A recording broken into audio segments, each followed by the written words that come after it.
Welcome back, true believers and spectacular Spidey fans, to a really exciting Spider-Man PS4 101 episode. And oh my gosh, you guys, the day has finally come, and we finally have an official release date for Spider-Man PS4, and it is officially September 7th, 2018. And not only do we have the official release date for the game, but we also have a look at the digital and collector's editions for the game, as well as 3 awesome in-depth looks of the game from Game Informer as well. The first one is 114 rapid-fire questions about Spider-Man with Brian Intihar. In this video, Brian goes fully in-depth when answering certain questions relating to Spider-Man PS4, and it is one heck of a funny video as well. And the second awesome post from Game Informer is exclusive interview with the man playing Spider-Man of Yuri Lowenthal. In this awesome video, Yuri Lowenthal goes fully in-depth with how he is portraying Spider-Man in the game and just how he actually got to playing Spider-Man in the first place. And I highly recommend that you check this one out because it is simply amazing. And finally, the most important article out of all these is that they show off an exclusive hands-on impressions of Marvel's Spider-Man. And we're going to be breaking down each and every single piece of information at the end of this video, so stay tuned for that. But relating back to the first part of the news, we are going to take a look at this article that James Stevenson, who is of course the community director at Insomniac Games, posted, fully analyzing the collector's edition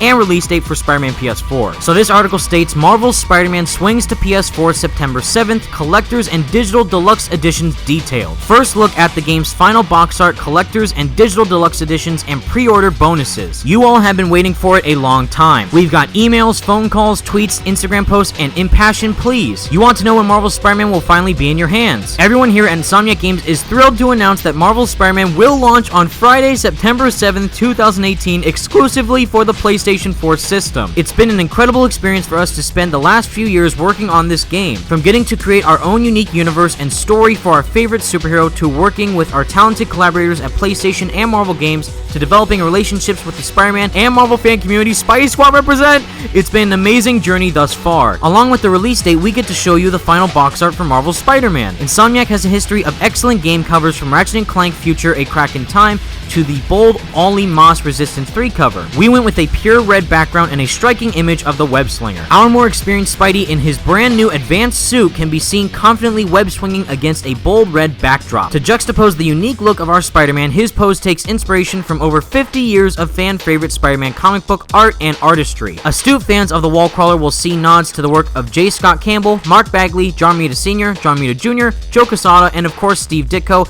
as well as many other iconic Spider-Man artists. You'll see this cover adorning the standard edition of Marvel's Spider-Man when it is available at retail and digitally for US $59.99, CDN $79.99 MSRP. While many of you have been asking us to show the cover for the game, many more have wondered, will there be a digital deluxe and collector's editions of the game? You betcha, true believers, we got both. The digital deluxe edition of the game will include a copy of the game as well as new story chapters with our post-launch DLC series, Marvel's Spider-Man: The City That Never Sleeps. That's right, we'll be supporting the game post-launch, and you'll be getting 3 new chapters, each with new missions, new villains and characters, and additional suits for Spider-Man. More details on that a bit later down the road. Buyers who pre-order the digital deluxe edition will also receive by mail a limited edition collectible pin, only available to residents of the US and Canada, featuring Spider-Man as he appears on the cover art of the game. And as you can see right here, this is what the digital deluxe edition for the game looks like, and it looks absolutely stunning. But moving on, of course, for those collectors out there who want an incredible Spider-Man collectible alongside Marvel Spider-Man,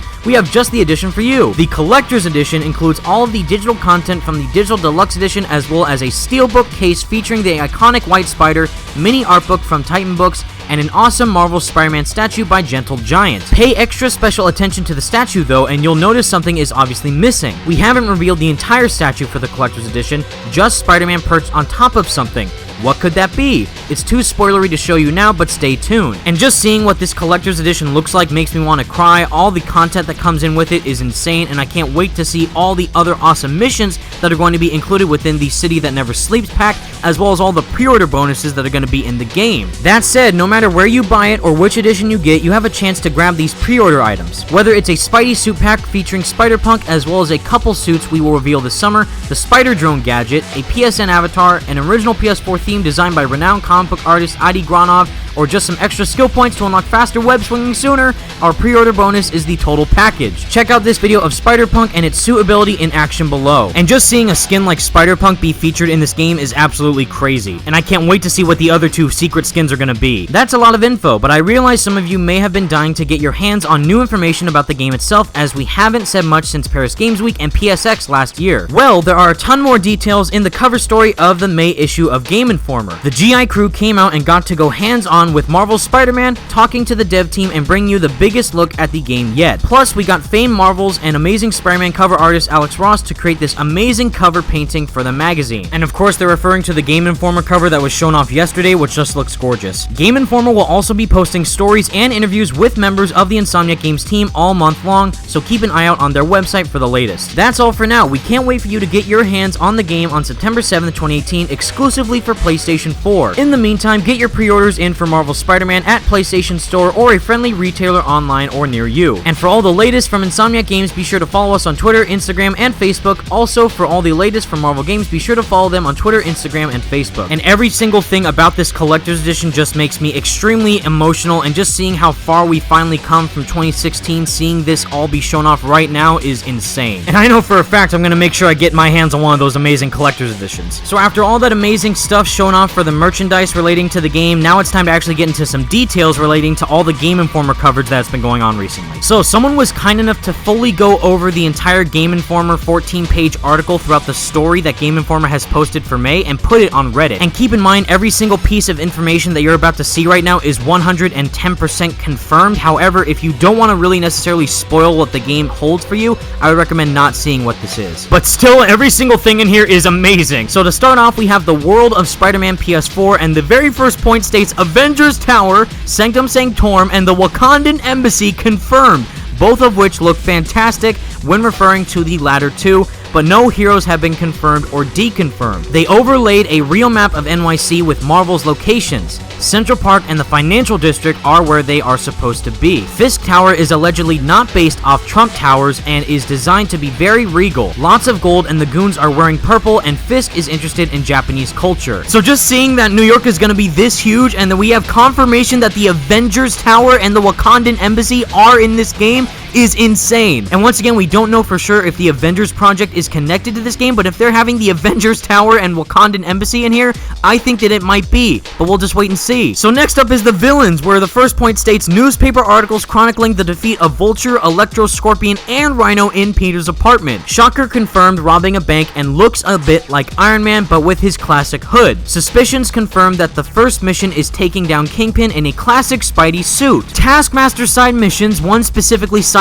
is 3 bombs placed throughout NYC, and Peter has to throw them off the buildings and web them with R1 to suppress the explosion. You get more XP from more webs. Black Cat figurines to be found! So every single villain that was shown off in that little section right there is insane. Taskmaster, Scorpion, Rhino, Electro, Vulture, and of course my baby girl, Black Cat. It is not real, guys. This is insane, and I am in love with all the villain choices that Insomniac have chosen for this game, and I can't wait to see all the other ones that are hopefully going to be featured in the story. And speaking of story, the next section of this Reddit post talks about the story and the characters of the game. In the beginning of the story, Peter puts on web shooters in civilian clothes. This could be meaningless, but could mean we get swinging Peter Parker. MJ is a photographer at the Daily Bugle and is playable, like we know already. MJ has worked from the bottom up at Daily Bugle to become an investigative journalist. There is a Raimi-style scene with upside-down Spidey and MJ, but MJ is giving him orders. MJ and Peter were on and off again for years, but as of the beginning, they have not spoken for 6 months. Miles is a huge Spider-Man fan, and his life becomes entangled with Peter's. Miles and MJ are playable. MJ will be playable at multiple points. Harry Osborn is overseas, at least initially, and you can do side missions to check in on his labs. Him and Peter are still in contact. The new suit is hinted to be related to Peter's scientific career, though no details provided. Peter's place of work is being kept a secret until release. So everything in this part about the story and the characters just gets me super pumped. Seeing that we now have official confirmation that we can in fact play as Miles Morales, and the fact that we know more about Peter Parker and Mary Jane's relationship, and that Harry Osborn is overseas, plus that we know for a fact now that the suit is related to Peter's job just gets me super excited, and I can't wait to see all this go down in the game. So moving on to what's probably the most important part of this post is talking about the suits, abilities, swinging, and level up systems. Many alternate suits with unique abilities for each can level up to get new gadgets, increase swinging speed, etc. through a skill tree which can be customized for your playstyle.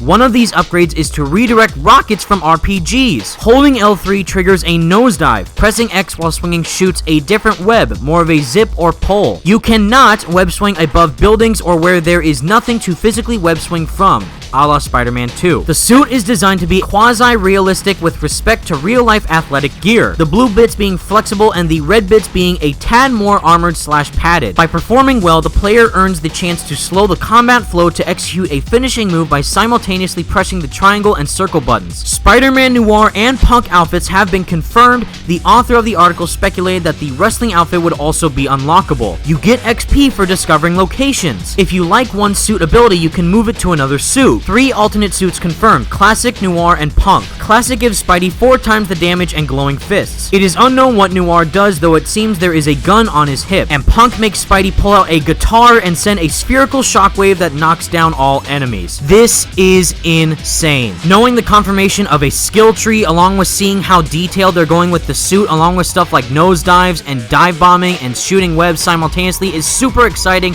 along with figuring out how the alternate suits are actually going to work in the game. And seeing how each alternate suit is actually going to have a unique trait tied to it, like a guitar shockwave from the Spider-Punk suit, that just gets me super hyped. So next up is the combat. Apparently combat feels quite fluid and has many options, though it can get confusing and overwhelming with the pace and acrobatics. There are stealth options as we saw in the E3 video last year. Gadget wheel, tripwire, web bomb, and spider drone directly confirmed, activated by holding L1. All gadgets are limited supply. I called this all the way back in 2016 that there was going to be a web wheel of sorts in the game, and there is, and it looks absolutely amazing. And also, to build off about the spider drone pre-order bonus, it's stated in a description on the PlayStation Store website that the drone is going to shoot out webs at enemies to be a distraction during combat, which is insane. Now moving on to the most reassuring part about this article is the DLC. There will be no microtransactions, and the City That Never Sleeps initiative is Insomniac's plan to include DLC after release, the first of which being The Heist,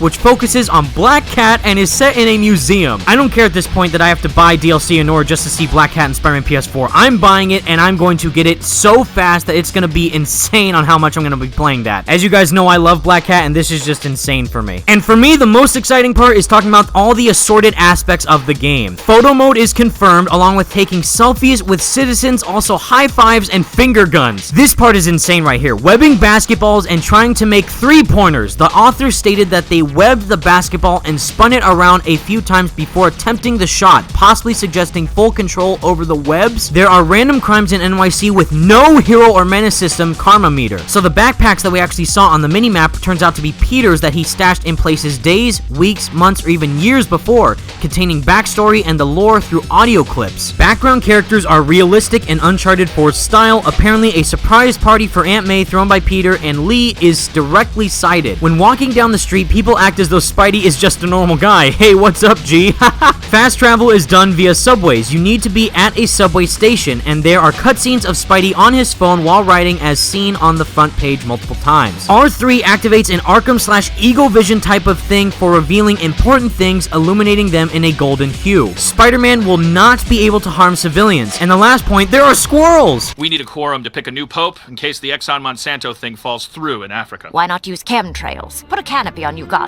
They're set to agitate any What? That kid is watching us. So, we're squirrels. He's a kid. He's watching us like he hears what we're saying. Now moving on to the last part of this Reddit post is the intriguing section. The author mentioned that as they were web swinging, the pedestrians and cars did not disappear. Seems to have an Assassin's Creed style stronghold takedown system relating to Kingpin's bases. And the last thing that this person on Reddit stated says, I'm continuing editing, but I'm leaving out some things that are obvious/common sense, but I will answer questions in the comments to the best of my ability. And going back to the traversal for a little bit, we have an update about how it's going to actually work in the game, in regards to the controls. Update, there has been some interest in the button layout for web swinging in Spider-Man from readers online, so we decided to add it to this story. Enjoy. R2, the button is contextual. It shoots out webs for swinging when you're in midair, or you can hold down the button to run along walls or perform parkour while on the ground. X, jump. You can also use it to exit a swing or press it at the top of a wall run to leap over a building. Additionally, in midair, you can use it to web zip to gain speed by shooting out a web in front of you. You can also hold the control stick in your desired direction, tap X to web zip so Spider-Man can make sharp or even U-turns. L2 and R2. Pressing L2 and R2 at the same time will make Spider-Man zip to a perch point, which are represented as white circles on the UI while you're swinging. You can leap from a perch position by hitting X, and if you do it quickly, it does not interrupt your flow. L2. Holding down L2 makes everything go in slow motion so Spider-Man can aim for specific perches. This ability will likely lead to other maneuvers, but this was what we mainly used it for. L3. Holding down L3 makes Spider-Man go into a dive, which is perfect for gaining speed to enter a swing. And finally, we have Circle. Holding down Circle while running to the corner of a building will make Spider-Man grab onto the side of the building with a web and make a sharp turn. And honestly, guys, I don't even know what to say at this point. This is going to be the greatest Spider-Man game ever made. I'm going to take that to my grave, and I just cannot wait to see more footage of this game from the coming days from Game Informer's awesome coverage. And the fact that we can actually do things like do random stuff like playing basketball and going into the subways to fast travel is insane, and also interacting with civilians in the street is awesome. Anyways, guys, that's all the news I have for you today. I think this is the most news that we've ever had about this game in the span of the 2 years that we've been waiting for, and this is absolutely nuts. Anyways, guys, thank you all so much for watching. Let me know in the comment section down below what all your thoughts are on all this crazy news. Stay spectacular, Spidey fans. Peace out. Hey, kid. Young man. Come here, little boy. Tell Daphne to run a 199 on a possible Doolittle. Little boy, we'll give you wishes if you can hear us. We can make you fly and get candy.